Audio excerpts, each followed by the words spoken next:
Streaming now, this is the Wood TV Live Desk.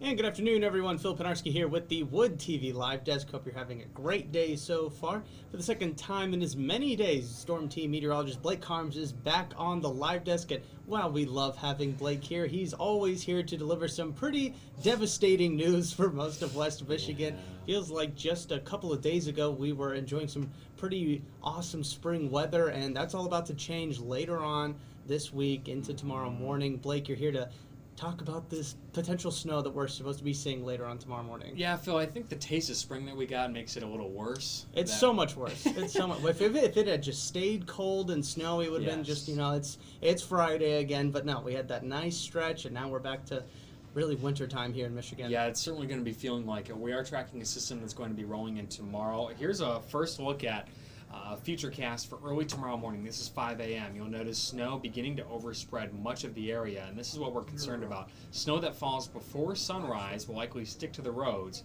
and as we get into the morning commute, past the morning commute, even into the early afternoon, snow is expected to stick around, especially north of I-94. So what that means is, even if some of it turns to slush after sunrise, we're looking at a pretty messy Monday, or morning commute, I should say, for Friday, and travel will remain tricky likely through the day. There's a good chance we'll see one more band of heavy snow push through during the evening commute.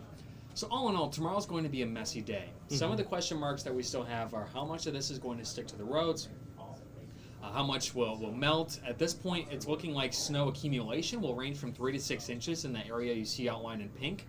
There is still a chance we have to shift that a little further south. There's also a chance some spots could see more than 6 inches. However, as you move further south, the chance of seeing that much snow decreases.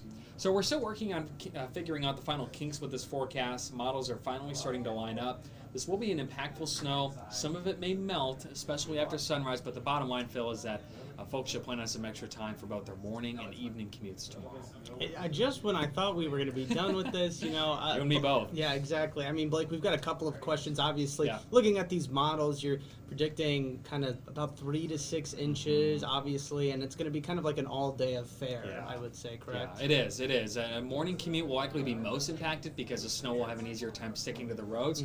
What's a bit more uncertain is how much of that melts off the roads, turns just to water as we head through the day, or does it remain snowy? And so that's what we're going to be working to figure out, and that's more of what we call a nowcasting type situation where we have to see how it unfolds. Right. Naturally, that leads into school closings. Yep. Some kids are starting their spring break tomorrow, others are still in session.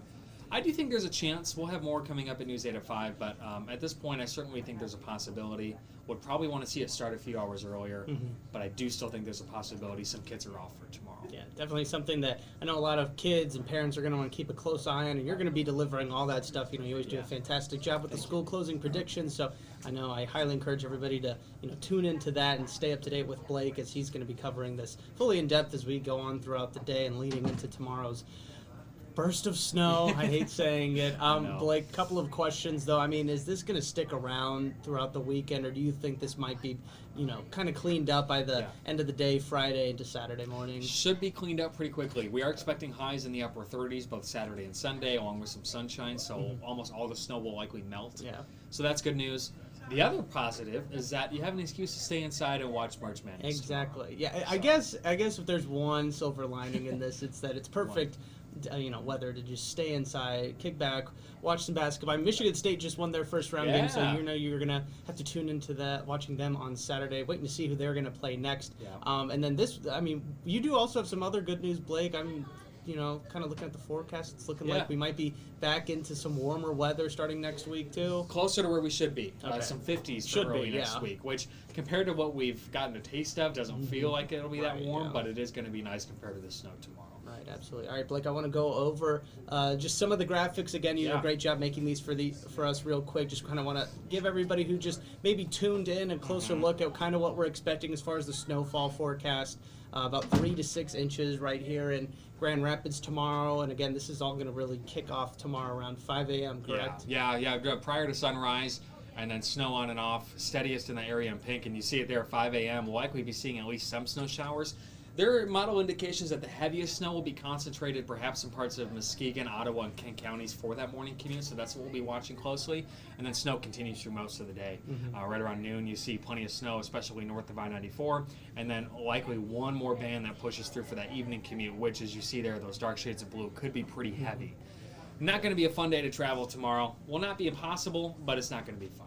Better to be this weekend than I know next week when a lot of families are probably traveling for Easter. So and hopefully by next weekend, snow is a distant memory. Yes, God, please. I'm begging. I'm begging.